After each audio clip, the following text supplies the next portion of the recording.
You should consult with your doctor before implementing anything heard in this episode. For more information, read our show notes.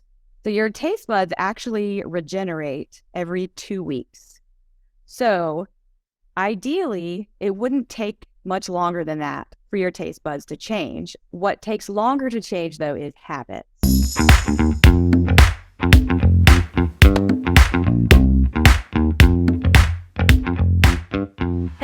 Hey, this is Dr. V. Welcome back to another episode of Office Visits with Dr. V. I am your host, Benita Vernado, board-certified OBGYN and board-certified lifestyle medicine physician. And I'm bringing you guys another episode where you need to get your pen and paper out because we're getting ready to go to school. We are going to school, and I am so excited to have our guest today. She is she's an expert in a field that doctors honestly don't get much training in. So for me, in my practice, nutritionists, they fill in the gap. And so today we have a registered dietitian. She is awesome. We have a Mary Ross Fowler.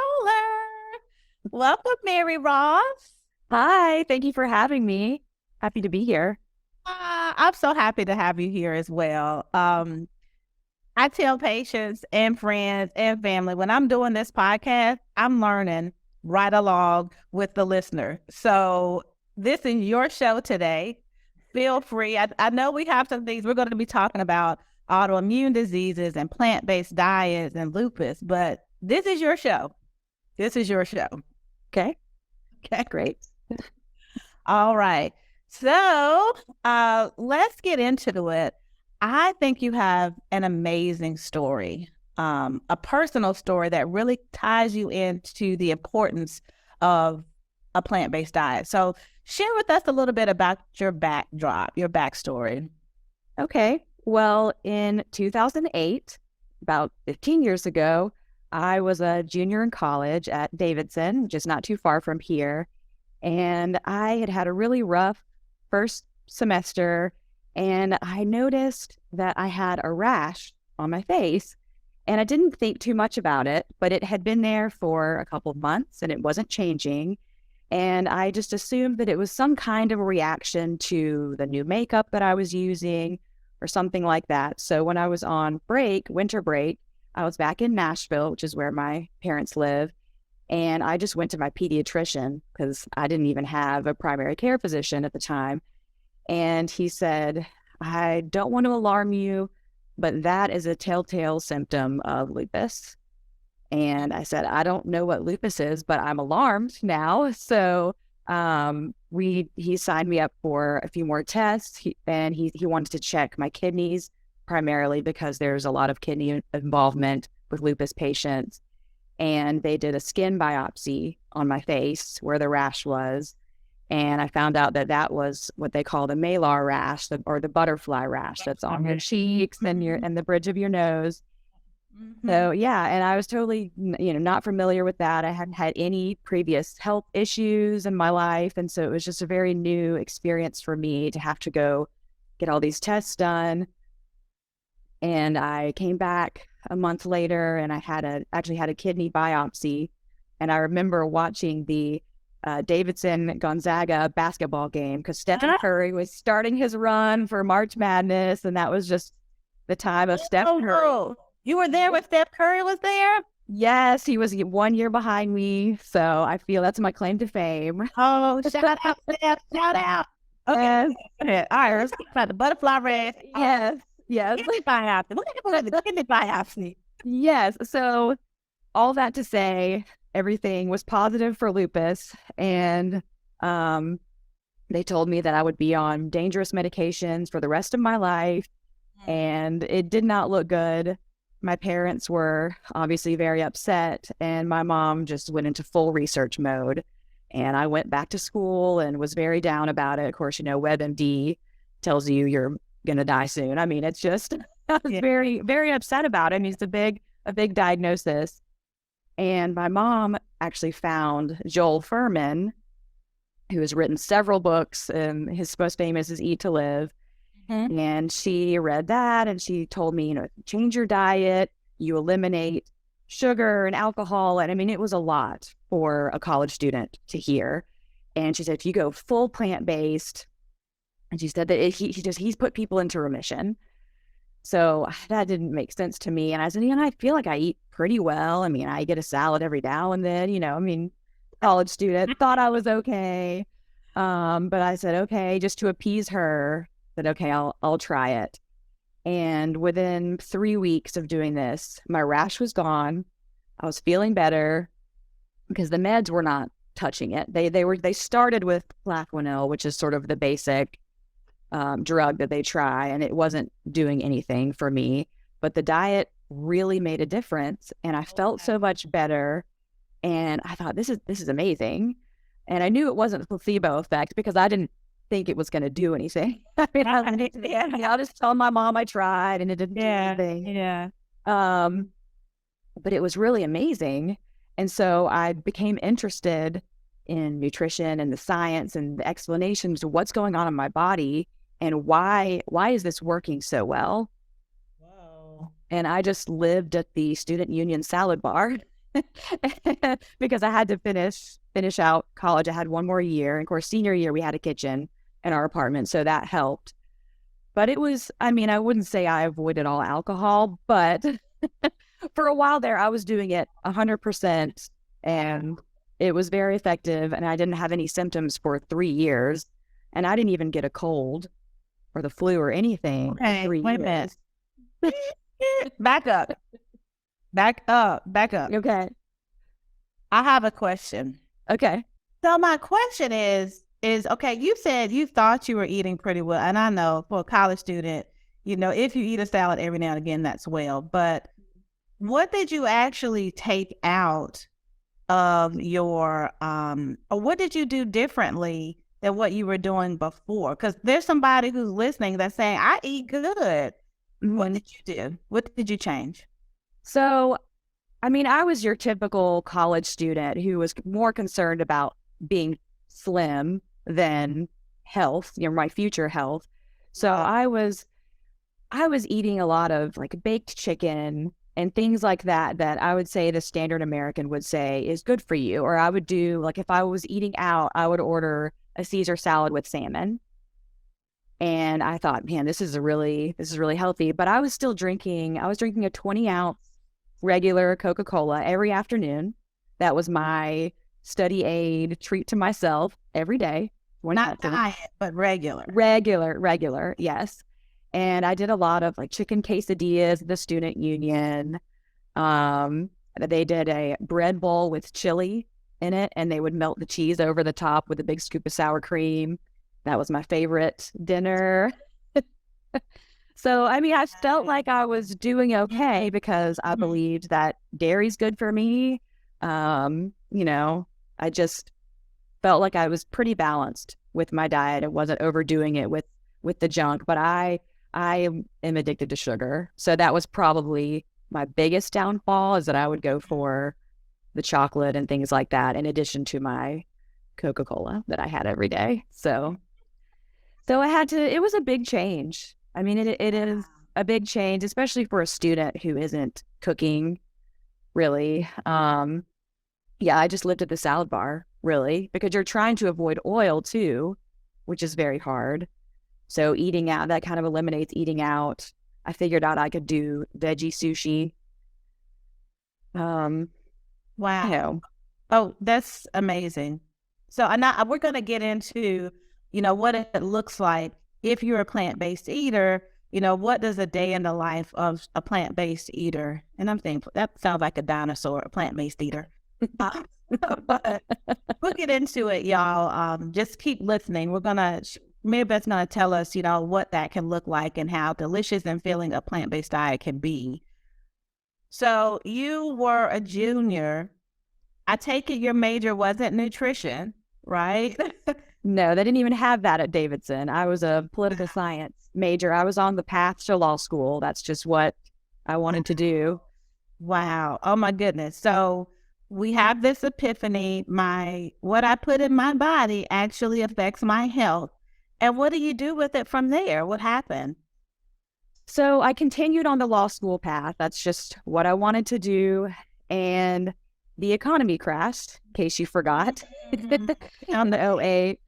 So, yeah, so I graduated in '09 and things were still bad, but I decided I'm going to go back to Nashville. I'm going to work at a law firm downtown for a year and just work on studying for the LSATs. And everybody was saying, don't go to law school. Attorneys are getting laid off across the country. Unless you're going to Harvard or Yale, it's not a good idea right now. And so I said, well, I'm not going to Harvard or Yale. So I kind of pivoted at that point, and also working at the law firm made me realize it's not really what I want to do, because I knew I wanted a family and I didn't really want to invest all the money in law school and then just practice law for a few years and then quit. Or I don't know. I wasn't really feeling it. And my mom said, well, you're really interested in nutrition. I mean, in your free time, you read nutrition science books. So why don't you make that your career? And it just had not occurred to me. So once again, my mom swooped in and helped me. Listen to your mothers. so, so I looked into it, and it involved essentially 4 years of undergrad pre-med courses and then a year of an internship. So I started taking night school classes, and I already had a few of them that I could transfer from Davidson that worked. But I just started doing some night classes, got in the organic chem and other courses that I needed. Telling you, take those at community college if you can.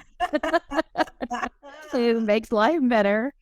So I did that, and then I applied to the nutrition program at David Lipscomb because it has to be a certified program. And then I started dating my husband, who lives in Winston-Salem. So we were doing long distance for a while, and so I had to apply for my internships. And fortunately, I got into UNCG, which was the closest one to Winston. So that's how I got to North Carolina, and then we got married while I was doing that. So it worked out. Well, for the listeners, a part of what I do is about purpose and destiny. And okay, I know y'all want to hear the nutrition information, but I always love to hear somebody's story and how they get to where they are, because there always is a way that brings you into your purpose. And not that we want anybody to have lupus, but that is a major serendipitous find back in that day, that lupus could cure, that a plant-based diet could affect your disease. So let's switch gears. Let's talk a little bit about lupus. So, how many people in the world get lupus? What is lupus? I know it falls under the autoimmune condition. So tell us a little bit about those as well. So lupus is not easy to diagnose. It takes multiple tests. So it's often misdiagnosed. I've had new doctors who question whether I actually have it. They look at my blood work. And I say, no, I had a kidney biopsy. And so they verify it from that. Yes. But it's an autoimmune disease, which your immune system is very important. And it turns on when you have injury or virus to protect your body. But when you have a lupus, that immune system doesn't know when to regulate itself. So it doesn't know when to turn off. So sometimes if I get, like when I got COVID, it caused a mild flare, and I could see that in my blood work. It caused inflammation that got a little out of control. So lupus is kind of crazy because it can affect any organ. So it's like your immune system is attacking your good tissues instead of a virus or something like that you need it to attack. So with most patients, it can attack the kidneys. Sometimes it can attack the lungs, the skin, the joints. Sometimes if I have eaten out and I'm not sure what kind of oil the food was cooked in, I'll wake up in the morning with joint pain. But that usually resolves after a few hours. But lupus affects 1.5 million Americans, and there are about 16,000 new cases each year. So it's pretty prevalent, but they don't really know what causes it. They think it's a combination of genetics, environmental, or um, hormonal factors. And it's interesting because 90% of the cases are women. So that would sort of implicate hormones in that. And they're usually diagnosed during the childbearing years. So between 15 and 45. So that's interesting. Yeah, that is. That is. I will say, as an OBGYN, I didn't diagnose a lot of lupus. I suspected a lot of lupus. OBGYNs, by the way, we only take care of women. So, but I saw quite a bit of patients with lupus. So that's 90% of women. I didn't know it was that high. That's crazy. And it's even higher in the Black and Latina communities too. Yeah. Yeah. Which is really interesting. Wow. Okay. So women are listening to this. You gave us some of your symptoms, but can you just kind of run through, like, if somebody's listening today and the doctors can't figure out what's wrong with them, what kind of symptoms might one have if they have undiagnosed lupus? I would say fatigue is a big one. That's kind of easy to miss because a lot of different things can cause that. So fatigue, anemia, hair loss, rashes on the face are kind of a telltale sign. Joint pain. Sometimes you will have tingling in your fingers, or finger swelling is a big one. Trying to think. I mean, because kidneys, you can't really tell unless you're looking for it. Yeah. I mean, it can affect your GI symptom, your GI tract. It can affect everything. Yeah. Yeah. So I think, for the person listening, you said those are very vague. I know for me, women who have heavy periods, they're anemic, which makes them tired, and they can lose their hair. So, right. My hands, if you're listening, put this on there too. Once their anemia gets corrected, if they're still feeling bad, consider that. So I know you are not a physician, but you are a lupus patient. So what are some of the labs that what's the lab work that they're following for you, that they're checking? So the biggest one is the C-reactive protein, and that is the marker of inflammation. So my doctor, I go to a rheumatologist, and he will look at that and see if those markers are elevated, then there's more inflammation in my body. And we try to pinpoint, okay, do you have a virus? Have you had a virus recently? Have you had surgery? Anything that could cause that's not lupus. And then he'll ask me what my symptoms are. But he also looks at my red blood cell count, platelet count, white blood cells, because those can be affected as well. Right. But those are the main ones that he looks at. And then I always have urinalysis done, because if there's protein in the urine, that means there's something going on with the kidney filtration that's allowing the proteins to escape. Right. So, but that has been pretty good. I mean, the last I had kidney involvement was during pregnancy. Pregnancy can throw off lupus. So yes, it can. Yes, it can. So as you know, yes, it can. So she said C-reactive protein. The other test that she described was a CBC, complete blood count. Yes. And then urinalysis, that's peeing in a cup, which we really don't do anymore, just routinely. So that would be something that would be very specific to your condition.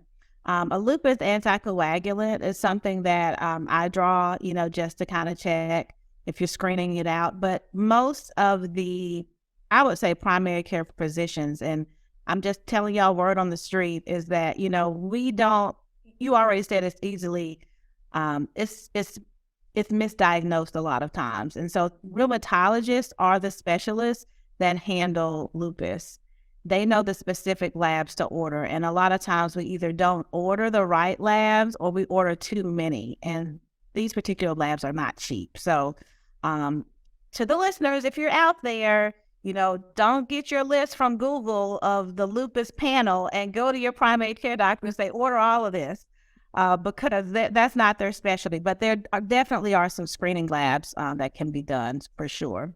So, okay, I'm really enjoying this because this is something I think that somebody's probably thinking right now, maybe that's what I have. So tell us why a plant-based diet helps. Now you're a nutritionist. Now this is putting on your nutritionist hat. Bring the science. Bring the science. Okay. Tell us why it works, not only for lupus, but for other autoimmune conditions. So all autoimmune conditions are an issue with inflammation. So the idea behind a whole foods plant-based diet, not just plant-based, a lot of people are confused. We can talk about that more. But a whole foods plant-based diet, avoiding processed foods and added sugars and all the junk, it reduces the inflammation in your body so that your body is able to heal itself and regulate the immune system better. Mm-hmm. So eating something like, for me, canola oil is very, very processed. Mm-hmm. So I can tell within an hour if I've eaten something with canola oil in it. So whenever anyone tells me, oh, canola oil is not inflammatory, I say, yes, it is. Yeah. At least it is for me, because I know that it is. So it's really important. What you put in your body directly affects your symptoms, especially if you have an autoimmune disease. So I know we say vegetable oil, but canola oil. So what would be a better oil? What is an oil that's not as inflammatory? So the least inflammatory is extra virgin olive oil. So if you have to use an oil, just use a tiny amount of that. But we really don't need to use any added oils. And it would be better, yes. No grease. No, I know. It's tough. It's an adjustment. Yes. I mean, a lot of the plant-based doctors who are out there who've written books are very anti-oil. Yeah. I think a little bit of olive oil is okay if you wanted to use a spray on something that you feel like it's going to stick to a pan or something. You can use a little bit, but I don't pour olive oil over a salad or dip bread in it, or right. Definitely don't want to fry anything. Right. So, I mean, oil is just, it's pretty much empty calories, really, when you think about it, that you're adding that you don't need. I would rather eat an avocado than have a tablespoon and a half of oil. Yeah. I think of it that way. Yeah. So, and guys, she said that it's processed. So remember, I think people think, oh, okay, well, it's not in a bag, and it's oil and it comes from an olive. So how is it processed? It's processed because you can't pick up a olive, and it's not like you can open it like a coconut and there's milk in the middle. Right. It didn't come this way. Somebody had to go through a process to extract the oil from the olive. So that is why it is processed, which we are trying to stay away from processed foods. Okay. Right. And you can think of it this way: the more processed it is, the harder it is for our bodies to recognize it as food. Oh, nuggets. Stop for a second. We are freezing. Sorry, I'm freezing. That's okay. Sorry, my internet spotty or something? I don't know what's going on. It's the devil. You get into it. It is the straight devil. Oh my gosh. That's okay. All right. Thank y'all for editing this out. Okay. Sorry. Okay, so that's a huge nugget. The more processed something is, the harder it is for our body to recognize it. And so our body is like scrambling, trying to figure out what the heck this is. And that scramble is inflammation. Am I right? Yeah, it's your immune system attacking something foreign. Wow. Wow. All right. I told y'all, get your pen and paper. Get your pen and paper. All right. Keep going. We talked about oils. What else? Okay. So big ones would be your red and processed meats. And those are bad for lots of reasons. And people are going to just lose their minds over the red meat part, because a lot of people are really defensive about that, even other nutritionists. But there are reasons. So One big one is, this is pretty scientific, but they're TMAOs, and it's trimethylamine N oxide, and it is a metabolite that is produced in our gut bacteria when it is fed certain things. And those things are choline and L-carnitine, which you get from meat and dairy and eggs. So when you eat those things, it feeds your gut bacteria, and it causes a certain type of gut bacteria to thrive.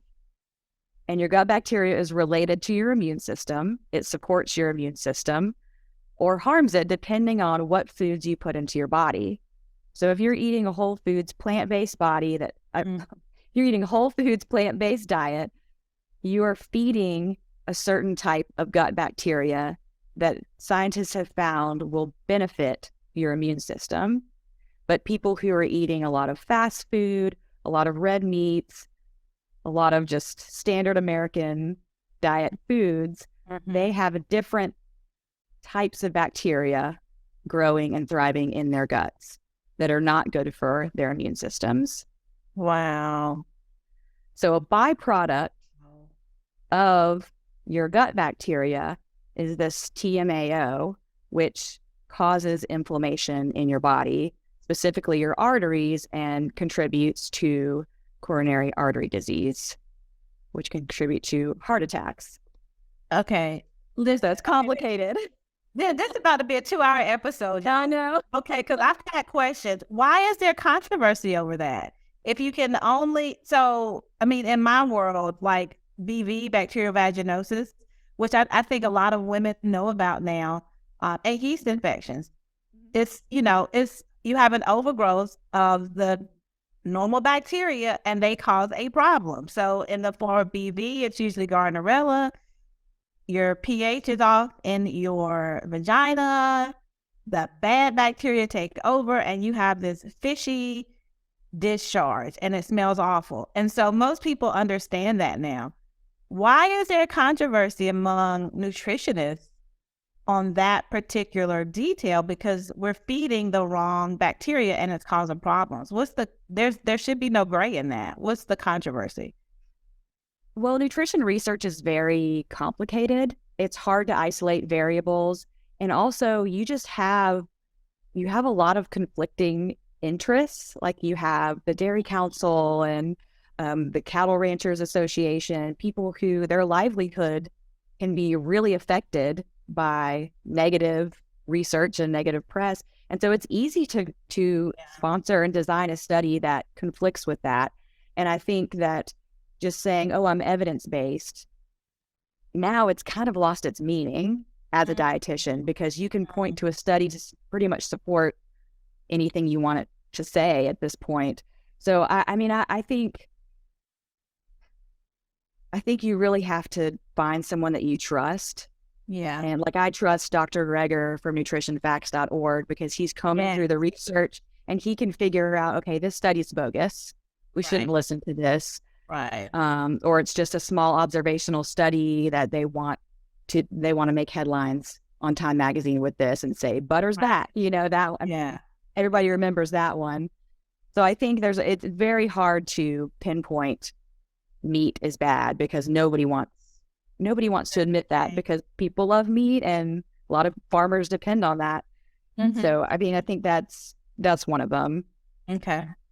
Another issue with meat is how it's cooked. When you sear meat, when you make it crispy, if it's blackened, it creates something called AGEs, which those are advanced glycation end products. Very scientific. Yes. And so those can contribute to cancer production, oxidation, and you're trying to avoid oxidation. And so that's another reason to avoid those, because that can increase inflammation and just everything can be bad and in your body if you're trying to avoid all that with an autoimmune disease. Wow. But anyone in general, not just people with autoimmune diseases, everything is really, all of the main diseases, especially heart disease, it's inflammation based just in the arteries. So I remember listening to, and it was on a morning show, and I'll just say that the artist, we call him Uncle Charlie, and I guess he had prostate cancer. And he said, y'all get that meat off the grill. Like he was basically saying, quit grilling. And like you said, people like lost their minds because that is a part of our culture, especially in the summertime, especially with family and reunions. And that's what we do. And so this is why I'm doing this podcast, is because there are things that are ingrained in our minds, our culture, people who love us, like our mother, father, family, that have taught us things that are not helping us and are actually hurting us. And we've got to open our eyes and just start to see what the facts are. And I'm glad that you mentioned Dr. Greger's book. I'm glad you mentioned nutritionfacts.org, which that's the website. But he also has the book, How Not to Die, which he has a chapter specifically on autoimmune conditions. So he takes the conditions like diabetes, hypertension, chapter by chapter. So, all right. So going back to like, okay, our parents have given us stuff, that they think are good and for our benefit. Let's talk about dairy. Okay. Let's talk about dairy. We're giving our newborns formula, cow's milk formula. So come on, give me the science on that one. Okay, dairy is a tough one because there is research that shows some benefits. There's some research that shows that it's anti-inflammatory. Again, what do you trust?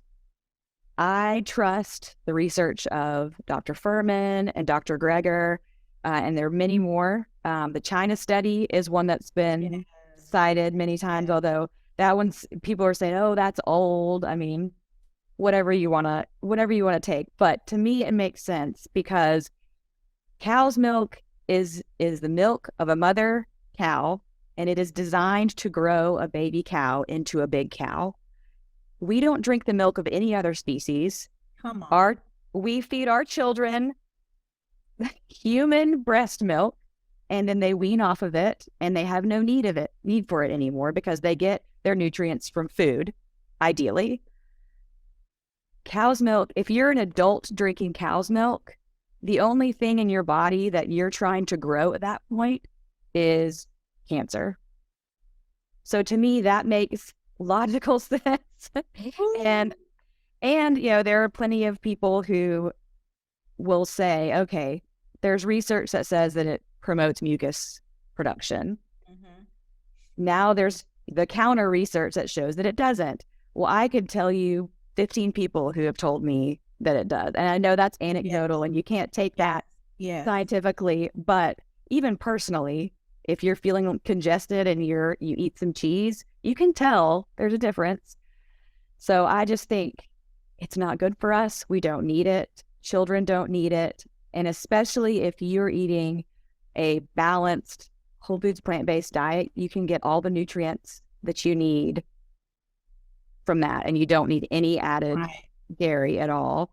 Right. But I do believe that I believe the studies that show that it's inflammatory, and I believe all the doctors who preach that. So yes, that's It's just nature though. Like you don't, and when I speak, I tell folks, you don't see a goat walk up to a cow to get breastfed. Like that's just not the way it is. And for people listening, okay, maybe they don't know about mucus, but all of us know somebody who either has to pop a lactate or they have to leave the room after eating ice cream because it causes gas. It upsets the GI tract. So that you're lacking the enzyme for that specific type of milk, and that's why it causes problems. So, okay.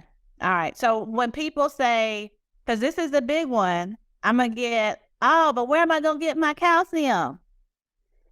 Where am I going to get my calcium? Because, okay, Saturday mornings, our cereal, maybe you can drink oat milk, almond milk, takes a little bit to get adjusted, but where am I getting my calcium, Mary Ross? Well, if you are eating a proper whole foods plant-based diet, you're eating a large salad, at least one large salad every day. So you're getting your calcium from where the cows get their calcium, which is the leafy greens.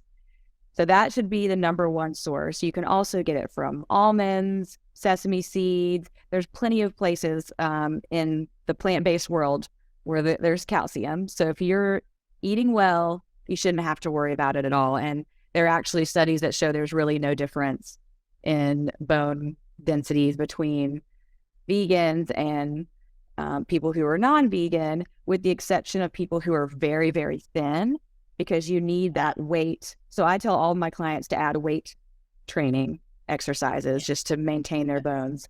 But it's not so much the calcium that you eat from that. So exactly. Okay.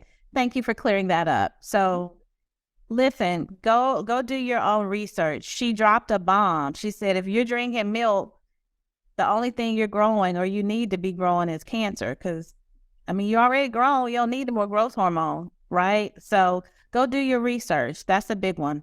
All right. Any more foods or anything else that you think that we should remove from our diet to reduce inflammation and help us reverse our autoimmune conditions? Well, I'd say the biggest one, if I have a client who's very stubborn and says, I can't give up meat and cheese. And I say, okay, well, let's start giving up processed foods. So the highly processed, ultra processed things that you see. So like, stop eating fried foods, cut out eating out as often, things that are really, really salty, high in oils, lots of added sugars, your baked goods that have the enriched flours and things like that. Again, going back to the processed foods, your body can't recognize them. So that'll be your first thing, because those foods will cause you to overeat, and that causes them to have more fat on their bodies, and more fat can contribute to autoimmune diseases as well, because your fat cells produce the estrogen and it increases the inflammation in your body. So Dr. Furman actually wants his patients to be quite thin. So you want people to be eating just the plants and try to aim for that. And I tell people, reduce your meat. So try eating one meal a day that doesn't have meat in it, and then make it 2 meals a day, or just increase your portion sizes, because even the USDA portion size is 4 ounces. That's the size of a deck of cards. I mean, how many people do you know, especially if you're eating out, if they gave you a piece of meat the size of a deck of cards, you'd complain because that's so small according to our standards. Right. So I just try to tell people, just stop eating potato chips, cakes, sweetened things, cut out the sodas, start there, and you'll see a benefit from that. Hand going up. I'm asking for the listener, because I've been down this road. I'm giving up the grease. I'm giving up the fat. I'm giving up the sugar. So when I'm starting to eat a plant-based diet, it does not taste good. It doesn't taste good.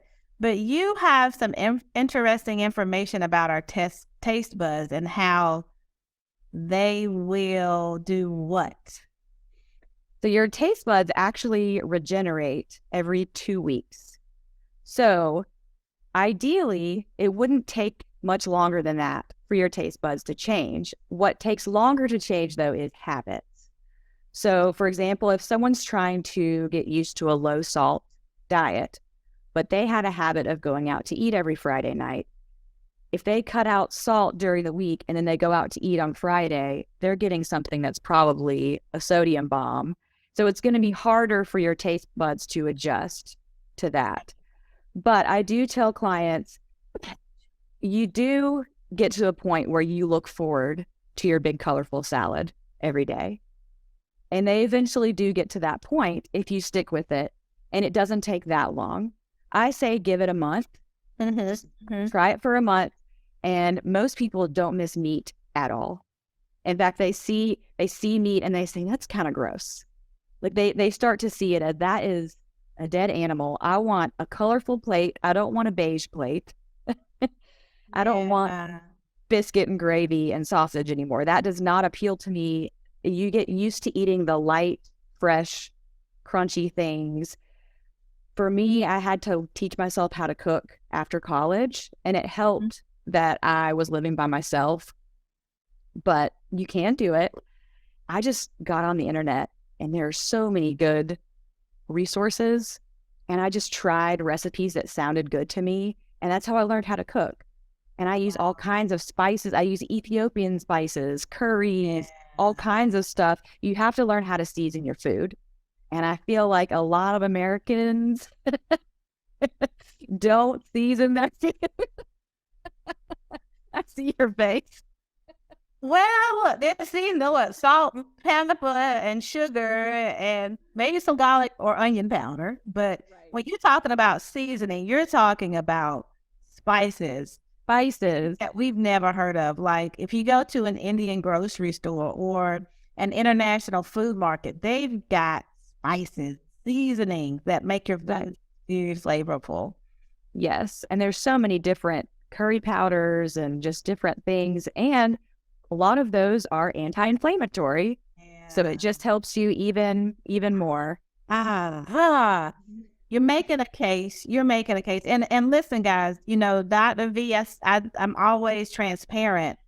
You know, the American College of Lifestyle Medicine does promote a plant predominant diet. And the show before this one, I talked about a standard. There's a gold standard. The more plants you eat, the better, period. No shortcuts, no discounts. But, you know, 95% is the goal. So I'm not at 95%. Maybe I'm at 70%. What she is saying, though, is true. Your taste buds do actually change. Ask anybody who's gone off of sugar. I know y'all know some people. Or even if you've done it yourself. The minute you reduce the sugar intake, when you eat something that you, like your sweet tea that you used to drink all the time, it tastes way, way, way, way too sweet. It tastes too sweet. Another thing, as you were talking, grow your own fruits and vegetables. That's another place where when I started growing my own vegetables, they just taste better, especially when you eat them fresh. Like you cut them out of the garden, go put them in whatever you're going to do, cook them, slice them.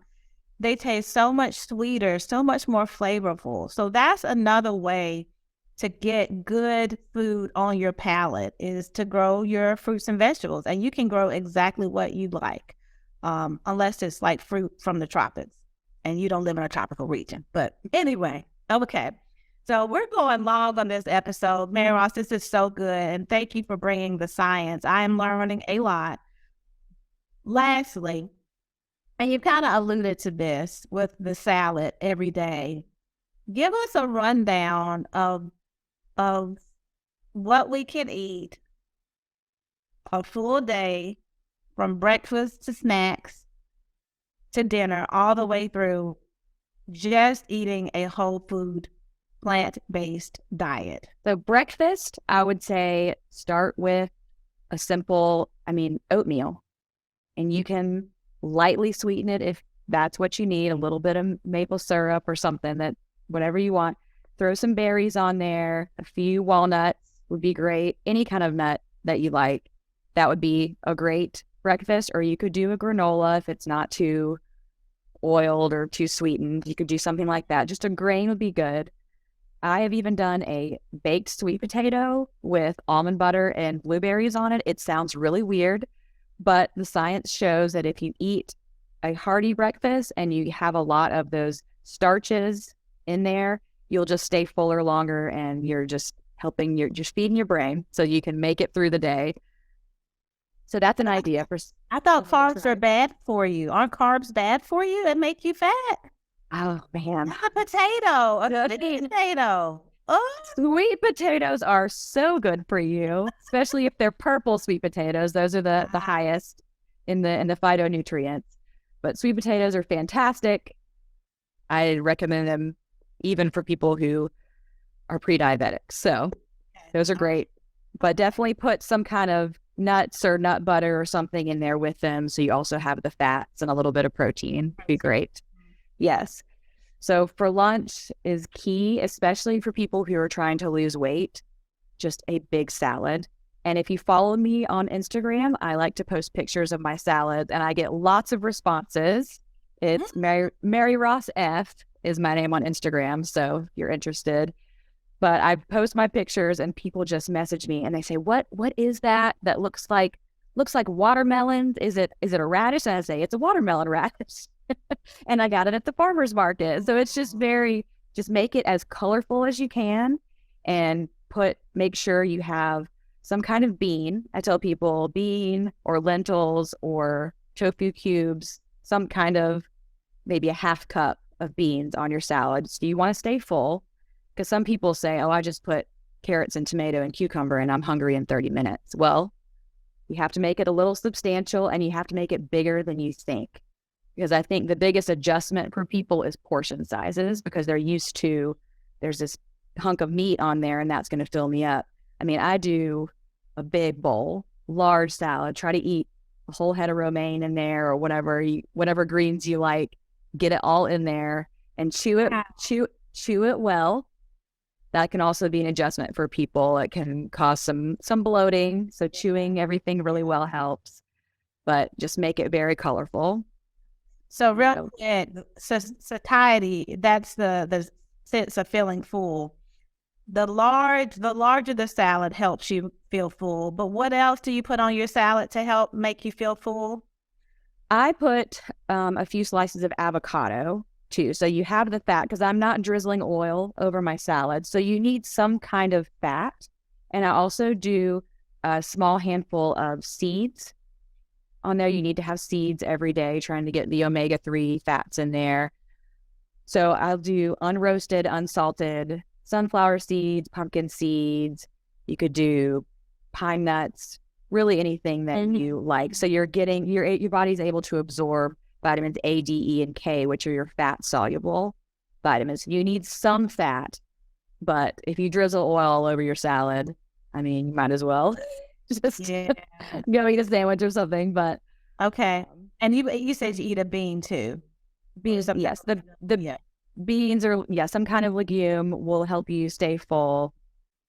I like to throw sliced beets on there. You can have some kind of starchy things just to make it interesting, add lots of texture to it. Make it colorful, make it art. And wait, are you eating a dry salad? That's not going to go over well. Oh, no. Nothing on it? No, I don't put nothing on it. I put flavored vinegars. Okay. You can choose. There's so many different ones that you can put on there. There's fig flavored ones. I've sort of gone back. I just do red wine vinegar, and then I do a sprinkle of nutritional yeast, which is kind of that. I like a more savory salad. I don't like it to be sweet, but you can do whatever you want, a balsamic, something like that. You can change it up. Sometimes if I'm at a restaurant and they don't have any oil-free dressings, I will ask for lemon slices, and you can squeeze lemon juice over it and do just a little pinch of salt, or lime works as well. So any kind of citrus or acid will cut that greens flavor and help you out. Good. That's a good tip. Good tip. Yeah. Okay. I like it. All right. I'm trying to get us through to dinner and then snacks. Okay. Dinner is a variety of things. The simple, if people are just starting out, I say find a beans and rice recipe and you're good. You can put sliced avocado on top of it, make it more interesting. You can make it really spicy, or you can make it mild. It's so versatile. Or you could do a soup, I have lots of hearty soup recipes on my blog that are good. Any kind of curry dish. I have lots of clean out the fridge curries, and my family has gotten used to that. It's just whatever looks like it might be going bad, I'll cut it up and throw it into a pot and add the curries and ginger and garlic, and it's always good. And I always have a side salad with it, and I'll cut up some fruit with that. So keep it interesting. I have kids, so I have to figure out what they will eat. So I have a recipe for chickpea sloppy joes, and that one is popular with kids. Okay. We do, this one sounds crazy, but it's carrot dogs. Yeah. And very good. Don't knock it till you try it, because they're marinated in like liquid smoke and smoked paprika and garlic, and they're a little salty. You can make them less salty, but I throw those in the crock pot and just have them cooking all day in the marinade. So that my kids get very excited when they come into the house and they can smell it. They say, "Yeah, carrot dog." Oh my God. Do you have this recipe somewhere? Yeah, it's on my blog. So, man. Okay, so yeah, you give us a blog. Is it on your website? it's dailydoseofgreens.com. Oh my And you God. can just do a search for carrot dogs. I also have an amazing queso dip that blows people's minds. So it's just blended up veggies and cashews, and people think that they are eating queso. So Oh that one's really good. gosh. What about y'all? Are y'all like when she said her kids say yay carrot dogs? But you had me when you said crock pot. All of that. Yes. Yes. That's easy. Marinade, just throw some stuff in there. Oh man. Okay. We're gonna be checking this out. Okay. Yes. So that is dinner for kids. What about snacks? Like if we get hungry throughout the day, what are some Mary Ross approved snacks? Sometimes you can find oil-free hummus, so that's good. Hummus and veggies is always good. If you have like a whole grain cracker, I mean, I know people are not going to get excited about carrots and hummus, so you could do crackers if you need to, or you know, low oil tortilla chip dipped in hummus or queso, my queso or something like that would be easy. Obviously, like a granola, nuts and things. But I tell people that you really shouldn't need to snack. Kids do because they're growing. So I keep a lot of fruit on hand, or fruit-based snack, like dried fruits are easy, bananas and apples, Gotcha. obviously. Those little veggie pouches that they have for babies, my 4-year-old still eats those. So he will ask for a pouch. So I say, sure, you can get them with spinach and all kinds of things in them, and it's not just straight applesauce. There's lots of options out there, but veggie pouches were past my time. They didn't have those out when do they? But again, it sounds like there's a lot of options. So you're saying that if we're eating full party, balanced, colorful foods, that should last us to the next meal. Is that what you're saying? We shouldn't have to snack all day. Okay. Exactly. Yes. And it gives your body kind of needs that break between meals anyway. So it's really better to not let yourself snack all day. Okay. And that's a good point, because everybody's talking about intermittent fasting. That's the big thing. We won't touch that. But what you're saying is your body doesn't need to be processing food, every minute of the day, that it does need some time to kind of regroup, get those vitamins and minerals distributed, and take a break. Got it. Right. Easy peasy. Okay. So this has been good. Let's talk about real quick, I don't want to go there. I was going to ask you where can we find it, but give us a sum up. Anything that you want to share with your listeners. We talked about lupus. We talked about autoimmune conditions, what affects that, plant-based diet, what to eat. Anything else you want to share with us?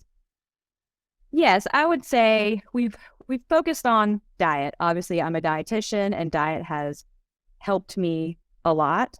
But I want to say I'm not cured. I wish I could say that. I did have moments in life where I had some symptoms. They were relatively mild. So I will say I've been very fortunate in that. It's just been mild joint pain or fatigue. But I think it takes us back to the ACLM's 6 pillars of health. And when I look back to when I was diagnosed, I was not following 5 of those. Oh, wow. So I was eating a standard American college kids diet. I was exercising. I mean, you walk everywhere, and I was running and things like that. I did not have good stress management. That was a very big one. Davidson is very difficult academically. My boyfriend and I had just broken up beginning of the previous semester. That was very stressful for me. I was depressed. I wasn't really taking care of myself mentally as I should have been. I wasn't avoiding risky substances because I was in college and I would drink on the weekends with my friends. And I was definitely not getting restorative sleep. I was not getting the 7 to 8 hours that they recommend. So it was kind of the perfect storm for me. I mean, it's no surprise that my lupus decided to show up at that point in my life. So I tell clients to really pay attention to all of that. And then the sixth one was social connection. And when I look back, all of my friends were studying abroad that semester. And the only reason I had stayed was to be with my boyfriend because it was his senior year. So I didn't have any of that except for exercise. And so I tell people, you can eat perfectly, but if you don't manage those other aspects of your life, you might still have symptoms. So when I look back, after those 3 years where I had no symptoms, I got into a relationship and it became abusive. And then I had a huge flare up. I mean, I had a fever, I had hair loss. It was really, I could barely walk. I had to go spend the night at my parents' house because I said, I don't think I can dress myself. My joints hurt so bad. So that was a huge turning point for me of there's more to it. And I had sort of gotten off. You kind of think after a while that you're invincible. Like I'm cured. I haven't had symptoms in 3 years. I can go back I can eat fish and I can, you kind of slide a little bit. Oh, they put cheese on my salad at a restaurant. I'll just eat it anyway instead of sending it back. And so I think it's one of those things you have to maintain and you really have to listen to your body. Oh, man. So that's perfect. That's what we call holistic health. And that's why I'm a member of the American College of Lifestyle Medicine, because it's not just one thing. It's a whole lifestyle rehaul. So thank you for saying that. You can eat everything she said, y'all. And then, go, I don't know, you can not sleep and drink all you want and you're still going to have the issues. So I like to say that, we're works in progress, but if you move or lean into everything that she just said, you will definitely see the benefits. And so you mentioned several times, the research can be conflicting, but you are an N of one. And what that means is try it out on yourself. If it works for you, then that's all that matters. So if cutting back on certain oils seems to help, getting more sleep seems to help, eating that healthier salad makes your poops feel so much better, and they will. That's one of the best things about a plant-based diet, is a wonderfully working GI tract.